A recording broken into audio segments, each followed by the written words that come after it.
Hi, I'm Gautam Dalmia from India.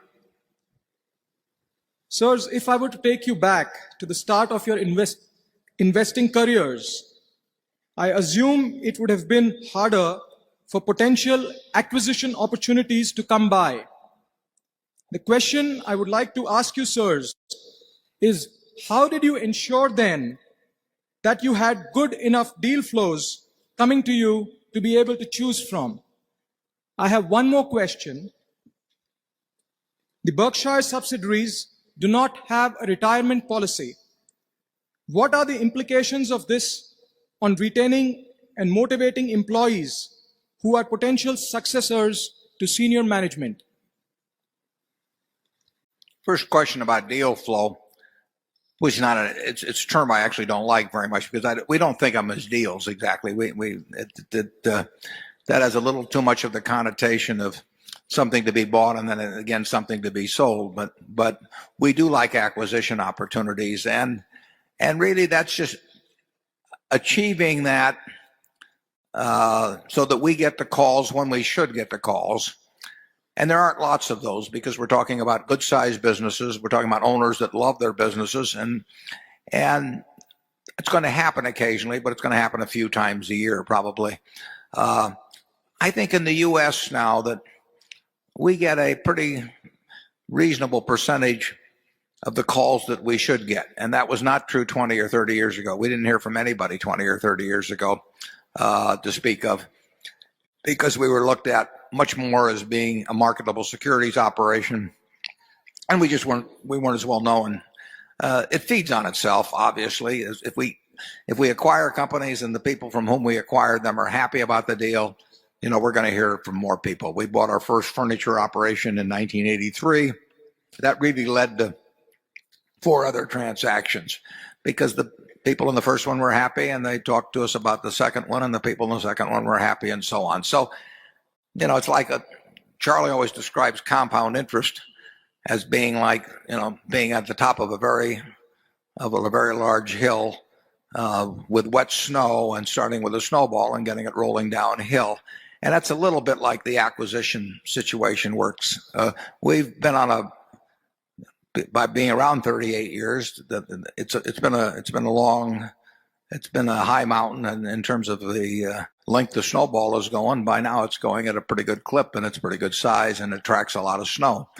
And that's good for us. Outside the United States, we do not seem to be on the radar screen, so we don't seem to hear about those as much. But we're hearing about enough in the United States. It's not a flow in the sense of I don't hear about one a week. I don't probably hear about one a month. But the ones we want to hear about, most of them, I think we're getting the calls now. I think we're getting a higher percentage of the calls now than ever in our history we would have gotten. And that's all to the good. And if we can do the same thing outside this country, that would be a plus too. But this country's a big market, and we'll just try and spread the word further. And Charlie, what was that other question? Well, he talked some about deal flow, and there's a general assumption that it must be easy to somehow arrange things that you just sat behind a desk and people brought in one wonderful opportunity after another, and you finally selected 2 out of 100, and it would be a virtual cinch. That was the attitude in venture capital until the last 2 or 3 years. We didn't have any of that in the early days, right, Warren? No, that's right. We were finding our own securities, and we were just looking at the public markets to see what was available in securities. And when we started buying companies, there must have been 20 years when we didn't buy more than 1 or 2 a year. Yeah, they were fairly few and far between, and we didn't have the money to buy very big ones either. It was a big deal when we bought Associated Cotton Shops for what in effect was $4 million, or when we bought Hochschild Kohn when we had to come up with $6 million of equity, as I remember, for that deal. And National Indemnity itself was $7 million for national indemnity, and I think $1.4 million, $1.7 million for national fire and marine. And I mean, that was all we could handle in those days. So the snowball is, it's built up as it's gone down the mountain, and we hope there's a lot of mountain left and a lot of wet snow, and we're looking for it. But it's fair to say that we were rooting around for those opportunities. We weren't sitting behind our desks and waiting for some commission salesman to come in and present us with opportunities to sign our name. I can't think of anything we bought in the early days that way. No. Warren, you chased down Jack Ringwald, didn't you go to him? Well, Jack Ringwald, who ran National Indemnity, and some of you here in the room knew, Jack was a very interesting guy and a friend. And Jack, for 15 minutes every year, would want to sell National Indemnity. Something would make him mad. A claim would come in or something of the sort. So for 15 minutes every year, he would want to sell. And I had a friend of mine, Charlie Hyder, who may be here today, and I had discussed this phenomenon of Jack being in heat once a year for 15 minutes. And I told Charlie if you ever caught him in this particular phase to let me know. And there was a day that Charlie called and said, Jack's ready.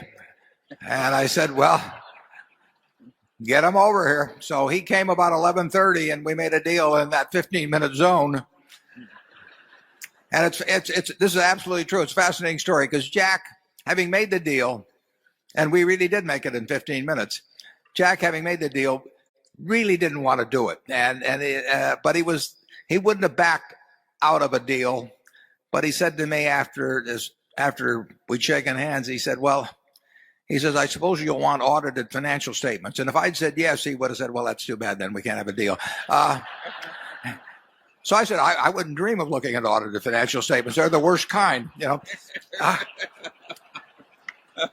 And then Jack said to me, he says, I suppose you'll want me to sell my agencies and to you as well. And I said, Jack, I wouldn't buy those agencies under any circumstances. If I'd said yes to that, that I wanted him to sell the agency. He said, well, I wouldn't be able to do it, Warren. We must have misunderstood each other. So we went through about 3 or 4 of those. And finally, Jack gave up and sold me the business. He was an honorable guy. I mean, because he really, I don't think, wanted to do it. But we met down at Charlie's office at 19th, I think, in Douglas. And Jack was about 10 minutes late picking up this $7 million for national indemnity. He was about 10 minutes late because he was looking for a parking meter with a few minutes left on it. And that's when I knew he was my kind of guy.